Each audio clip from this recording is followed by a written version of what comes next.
$70 in price. $70 standard edition. $70? $70 prices for games. Price of the brick going up. I'm so tired of this topic every week.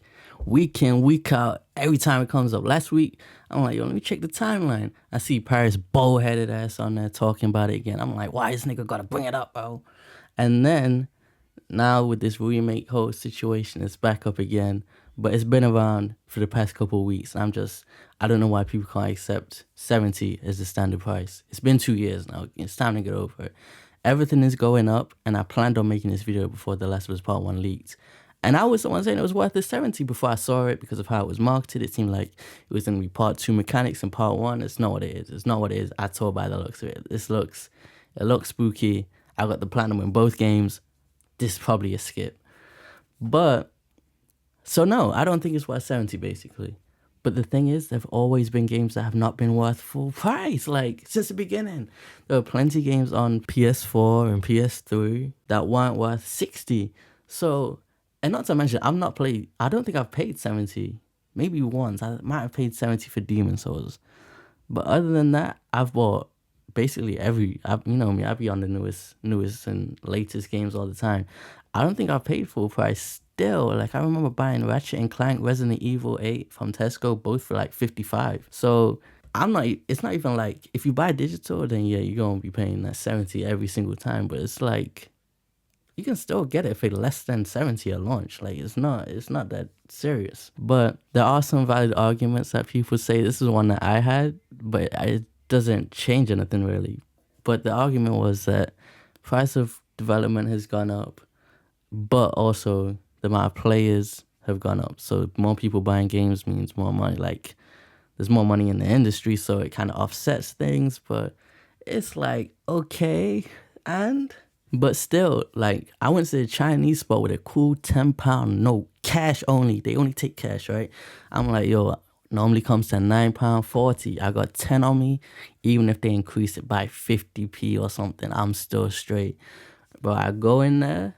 You know, people like to make fun of my order and say I only order sides, which is straight cap. Like, the duck is the main, but I ordered my egg fried rice, my chips or fries if you're American, and then my duck chow mein. That used to be a cool $9.40, right? I went in there and them niggas said that shit was 15. I had to leave. I was hungry as hell. Bro, they increased it by 50%, so I'm not tripping over them increasing the price of my already expensive hobby by $10. Like, there are more important things that are going up right now than games. I'm not focusing, loading up the camera with some fake outrage about $70 games. It's like, no, like, everything's going up. It's more important shit. Like, my rent not going to be 70% off in a couple months. Like, games go down, so it's not that serious. You can just wait it out. It's not even, you don't have to wait that long. Like, I mean, if you're Nintendo, but Nintendo, I don't think Nintendo made the price increase yet. So it's like, come on, bro. I buy groceries. I buy my own groceries. That shit is way more than 10 each time I go now. And it's like, the essentials are going up. I'm not thinking about the extras like, oh, $70 for the Last of Us remake. That's outlandish. What am I supposed to do now? Like, and I'm not an advocate for paying more. I'm all about getting something for the low, getting it for a steal, getting it for the low ski, little steal, little sale, whatever it is. But it's like, if it's a little bit more, then I'll either buy it if I think it's worth it, or wait it out. And if people talking about we shouldn't have to wait, like, it's just I think it's a bunch of niggas that's pirating games mostly that try and justify being scumbags. It's like, bro, just pirate your games, bro. Just do what you gotta do, but don't bring me into this, right? I'm gonna buy these games. And I'm not one of them, I like supporting the developers. I wanna pay the 70. It's like, bro, that's the price. I'm gonna pay it. It is what it is. It's not that deep. You got all these PC weirdos talking about, oh, $70 for Final Fantasy and for Spoken, oh, I'm a pirate this, I'm gonna show them. It's like, bro, first of all, on PC, it's not even gonna be 70 because you got all them Green Man Gaming and, you know, all them little the niggas are accused of stealing codes anyway.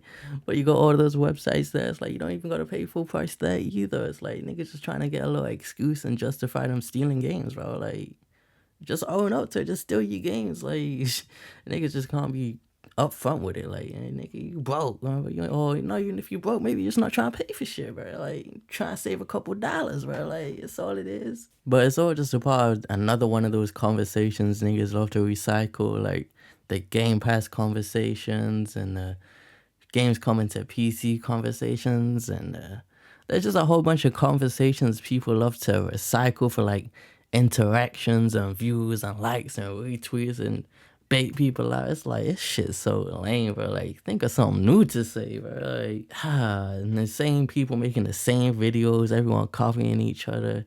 That shit just lame as hell, bro. Like, niggas don't get tired of watching any of this ever. Like, I don't know how niggas doing it, bro. Real talk. All I know is I need to look one thing up real quick. How much is Saints Row? I'm about to holy. Nigga, that shit drop. I pay a cool 100 for that game of the year on the way. Hold up. Saints Row. Ooh, that shit not even 70. That shit a cool 50. I love to see it. I love to see it. Hey, that's my game of the year, man. You guys go ahead, pay that 70 for The Last of Us. That looks exactly the same. I'm the biggest Last of Us fan around here, man. One of them at least, you know. I don't got no Joel statues or Ellie statues, you know.